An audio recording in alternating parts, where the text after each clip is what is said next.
Fatou, Fetch the Water by Neil Griffith, illustrated by Peggy Collings. Fatou, fetch the water, called her mother from the house. We should have some spicy rice for supper. Fatou collected her large white bucket and hurried from the compound towards the well at the end of the village.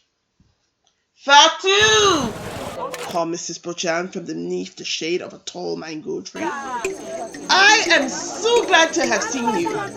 Here, take these onions for your mother and thank her for my splendid purple dress. Fatou hurried on towards the village. Fatou! Fatou! Is that you? Called Mr. Jatta from his hot bakery. Here, take some warm bread to your mother and thank her for my smart blue shirt. Fatou hurried on towards the well. Fatou! Wait! Called Mrs. Darbo, who was busy sweeping her yard. Take these ripe bitter tomatoes and thank your mother for the beautiful pink shirt. Fatou hurried on towards the well. Fatou, stop! Called Mrs. Samantha from the shadow of a white baobab tree. Give your mother these newly picked plants and thank her for the pretty yellow wrap for baby Mariama. Fatou hurried on towards the well. Fatou, wait a moment, called Mr. Toure from his busy bicycle shop. Here, give your mother these fine fish and thank her for my handsome green kaftan. Fatou hurried on towards the well. Fatou?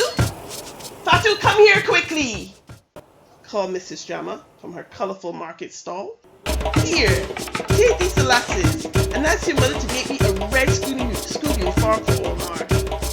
Fatou turned and hurried back home. Mother! Fatou cried excitedly. Look!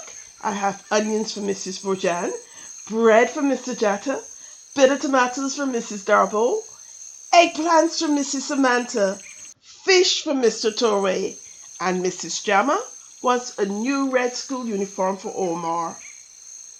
But where's the water? Asked her mother. Gasped Fatou. Here it is, called her sister Isa too. I have fetched the water. You left the bucket at Mrs. Jama's market stall, she giggled. Later that warm evening, the family and the children's friends enjoyed an unexpected, delicious feast. Father was thirsty, but the bucket was empty. Fatou, fetch some water, he began to say. Shall I get it? Asked Isa too. No, I think it's my turn, don't you? Giggled Fatou. The family carried on eating their meal, secretly wondering what Fatou might bring back home with her this time.